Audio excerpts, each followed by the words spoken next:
John, I want to welcome you to the show because I'm so glad you're here. I understand that you're one of our major, I'll say, leaders in our community when it comes to taking care of Bryan Park. And there's a wonderful story of Bryan Park that many Richmonders and many in Virginia are unaware of. So could you share with us that story? Bryan Park is famous for an incident that happened there in 1800. There was an enslaved person who worked at Brookfield Plantation who, with some of his other enslaved people, really wanted to try to achieve their freedom. So during the summer of 1800, they got together and met regularly in Bryan Park to plan an insurrection. They were going to set fire to Rocket's Landing. They were going to seize the armory and all the munitions there and grab Governor Monroe and make him liberate them all. The plot was uncovered, and by the end of the year, 27 of them were hanged. But it could have changed the course of American history. It's a big deal.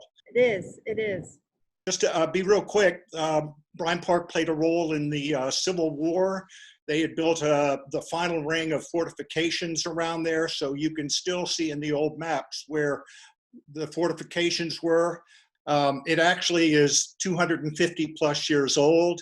Since then, it's been improved every decade. Share with me some of the highlights and the goals of the Friends group of Bryan Park. You have really done some major work. Well, we actually got started as a response to a proposal from the city manager who wanted to turn Bryan Park into a golf course.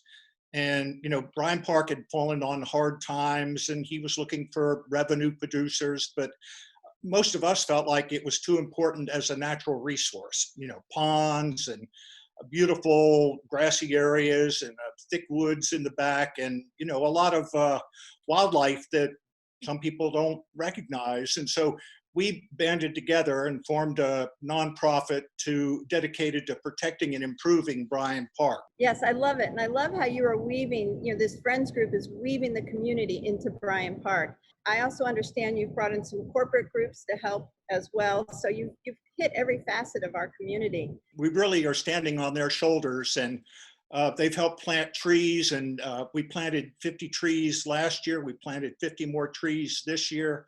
And we're going mostly after natives, but some unusual things, just so, you know, people will be able to see a pawpaw or a catawba tree. Or we have help from the tree stewards. Urban forestry comes in, and the master naturalists in Bryan Park, it's the Riverine chapter, actually have 3 projects going on. They're cleaning the floodplains, taking the trash out of there.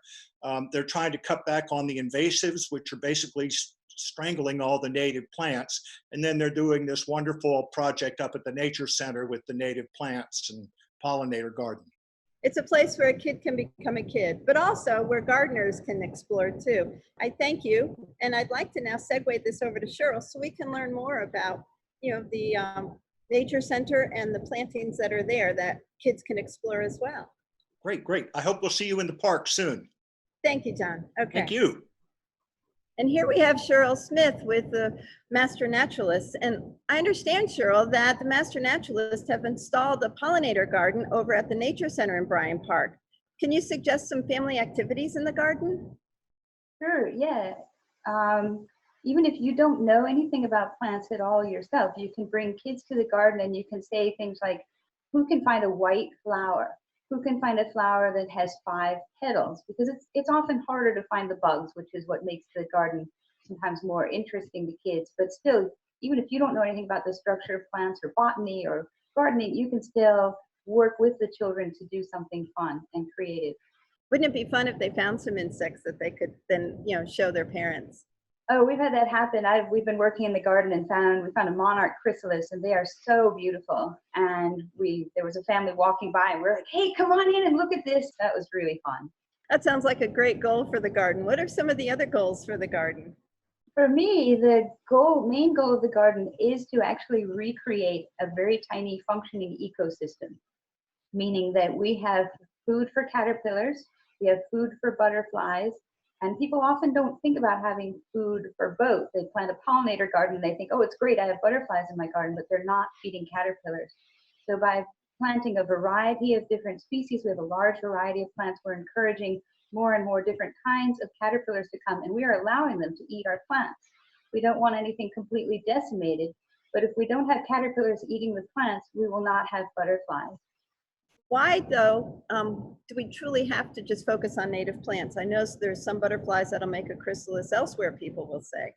Our native caterpillars and butterflies like to eat particular foods. The butterflies are not so fussy, but the caterpillars will often only eat 1 or 2 plants. And if the caterpillar is native to this area, they're going to want that native plant that corresponds with them, that's part of their life cycle. For example, monarchs will only eat milkweed. The caterpillars will not eat anything else. And so if there's no milkweed, you can plant all the plants that you want for the monarch butterflies. But if we're not feeding the babies, the caterpillars, then we won't be supporting the monarch butterflies. And I feel like with working in my own yard and at Bryan Park, that I am restoring this little pieces of land to what they were before human intervention, which is really exciting. If I plant a plant in the ground, I might be the first one that's planting that plant. I'm restoring that plant that had not been there for hundreds of years, and it's coming back to where it used to live. And that just feels great to me. It is. It's a good feeling. I do so here at Maymont. It's important for us to all recognize that our ecosystem has really degraded along the East Coast as well as on the West Coast, and that if each of us could plant quite a number of native plants in our gardens, that we could actually start connecting little dots of green back up and down the East Coast, so that we could actually recreate the ecosystem that has been taken over by many invasives and also non-natives that we've put in our gardens. So good point, Sheryl. Thank you. Exactly. And also out in our woods, we tend to think of, well, the caterpillars can live in the wild places, but as those wild places get overrun with deer, with non-native species that are taking over, such as kudzu and honeysuckle and winter creeper, then the animals have fewer and fewer wild places to go, and our own personal spaces, our homes and our public gardens become more important to support wildlife. Absolutely. So thank you, Sheryl, for sharing this with us. And I think we're going to move on to how we can also take some additional steps to helping to bring wildlife back into our gardens. Great. Thanks for talking with me. Jill and Walt Auburn, I want to welcome you to the show. And I understand that you have an interest in mason bees. And what sparked this mason bee interest? We were part of and are part of the Virginia Master Naturalists that are maintaining the native plant garden at Bryan Park. And as ecologists, we feel that a diversity of pollinators is just as important as a diversity of plants. What people don't realize is our native bees, our mason bees, can pollinate circles around the European honeybee. Only they don't produce a product of honey, but they do produce the product of our fruits and vegetables that we enjoy. Right, they're incredibly productive pollinators. They visit many more flowers than a honeybee for a certain amount of pollen or in a certain amount of time. Exactly. So how do we encourage them into our gardens? So they lay their eggs, and the eggs develop into new bees in tubes, which they can't build themselves. They have to find them out in nature, usually burrows that beetles have made or some naturally occurring tube. So we help them out by going out and collecting sticks, cutting them into little logs of 6 inches or so, which are the length of tube that they like. And we drill them. Walt will explain a little more about how we do that. But we drill them, and then we have lined ours with either a rolled up piece of parchment paper, or later on we found that was hard to do, the rolling of the parchment. So we found some commercial straws of the right size. But either way, we put those in there in order to pull them out later in the season to get rid of diseases and insects and make them clean for the next year. And in the straws, we paint the very tip of the straw, and if you can see that, black, black paint, because they like it to be dark in the lawn. So you're simulating what they typically look for in nature in a hollow tree or a hollow shrub. Exactly. And probably the most important thing about building this house is to have a back that's removable with screws, because we want to take the back off at the end of the season so we can pull the straws out and reuse the box. And then they seem to hatch in the early spring. Yes. And it's only a couple month period that they're out and active. So exactly what is needed for a successful mason bee box? It has to mimic kind of Mother Nature in that the tubes have to be, 5 to 7 inches long. It needs a good overhang so that the rain, it doesn't get into the tubes. The other really important thing is how you hang the box on a tree or a post. It needs to stand off from that tree with this piece of copper and a screw. And then once that's done, you can take a product like Tanglefoot, or it's kind of like Vaseline, and you spread it around the copper tube so that ants can't walk onto the box and contaminate or eat the eggs. It's important that the box face east or southeast so you get morning sun, and it has a little bit of midday shading or less shading. The other important thing, you really need to have pollinators like The flowers. in order to make this work. And they really have to be fairly close to the bee boxes. They can't be really much more than a couple of 100 feet to 300 feet, but closer is better.